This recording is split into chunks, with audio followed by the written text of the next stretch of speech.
Good morning, this is Send 7 World News in 7 minutes. I'm Stephen Devincenzi. Today is Friday, the 27th of September 2024.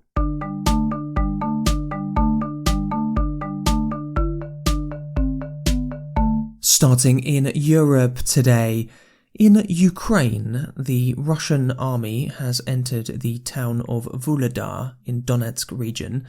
Vuhledar has been a stronghold for the Ukrainian army, with Russia attempting to capture it many times over the last 2 years.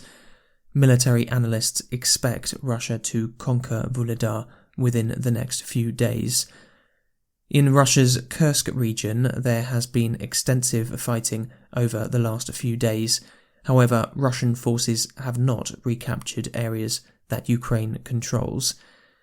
Ukrainian President Volodymyr Zelensky is in the United States. Yesterday, he presented his victory plan to President Joe Biden and Vice President Kamala Harris. Harris gave a press conference with Zelensky. Ukraine has stood up to Russia's aggression, and today, Kyiv stands free and strong. President Zelensky, I am clear. Putin started this war, and he could end it tomorrow if he simply withdrew his troops from Ukraine's sovereign territory. Of course, he has demonstrated no intention of doing that.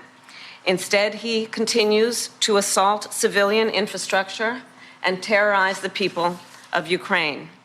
There are some in my country who would instead force Ukraine to give up large parts of its sovereign territory, who would demand that Ukraine accept neutrality and would require Ukraine to forego security relationships with other nations. These proposals are the same of those of Putin. And let us be clear, they are not proposals for peace. Instead, they are proposals for surrender, which is dangerous and unacceptable. Zelensky will meet Donald Trump today. Elon Musk, the world's richest person, has criticised the United Kingdom in reaction to not being invited to the International Investment Summit because of his comments about riots in the UK last month. Musk said, quote, "I don't think anyone should go to the UK when they're releasing convicted paedophiles in order to imprison people for social media posts," end quote. Some prisoners have been released recently because of overcrowding. However, none of them were serving sentences for sexual offences. After the riots, some people have been imprisoned for social media posts in which they were calling for violence or for racist harassment. Asia. Israeli Prime Minister Benjamin Netanyahu has said that Israel will not stop its attacks on Hezbollah in Lebanon, despite a call for a 21-day ceasefire proposed by the governments of the United States and France. Lebanon's health ministry said that 28 people were killed by Israeli airstrikes yesterday.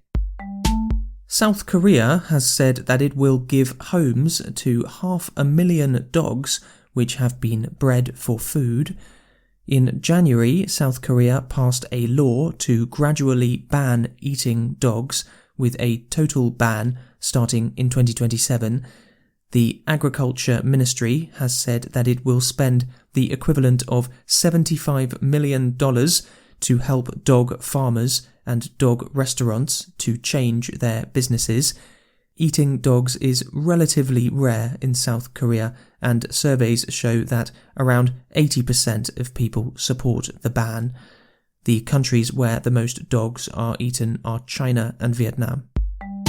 In Japan, members of the Liberal Democratic Party will choose a new leader today who will become Prime Minister of Japan, replacing Fumio Kishida, who announced in August that he will step down. Also in Japan, a man who spent 46 years on death row has been found not guilty of murder. Iwao Hakamada, who is 88, was found guilty of a mass murder in 1966 and was sentenced to death. In 2014, a retrial was started because of new DNA evidence, which was inconclusive. However, Hakamada was allowed to leave prison. Yesterday, the Shizuoka District Court found Hakamada not guilty of murder. Africa. In Sudan, there have been reports that the Sudanese army has launched a major attempt to recapture parts of the capital Khartoum from the Rapid Support Forces paramilitary group. Since the start of the civil war 17 months ago, Khartoum has been divided between control of the army and the RSF. Yesterday, Sudan's army leader, General Abdel Fattah al-Burhan, spoke at the United Nations General Assembly and accused the RSF of committing genocide in Sudan's Darfur region. RSF leader Hemeti sent a recorded message to the United Nations saying that the RSF was ready to start a ceasefire. Algeria has restarted visa restrictions on Moroccans, saying that criminals were abusing the visa-free system. Algeria's foreign ministry also accused Morocco of spying. The land border between Morocco and Algeria has been closed since 1994 because of various disputes, including the status of the Western Sahara region. Mexico's Pacific coast is being hit by Hurricane John again. John already hit Mexico earlier this week, causing 6 deaths in southern Mexico before passing into the Pacific Ocean. John will cross back into Mexico today and tomorrow, and the Mexican government has issued warnings in Michoacan and Guerrero states.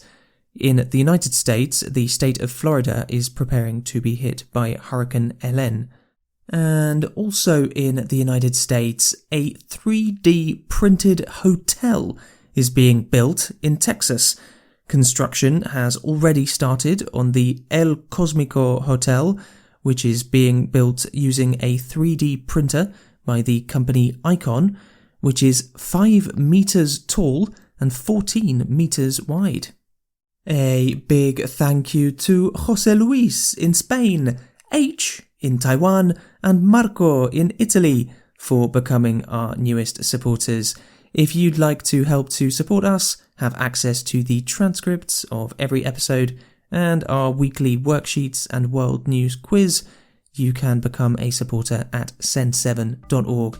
Have a great weekend, and we will see you on Monday.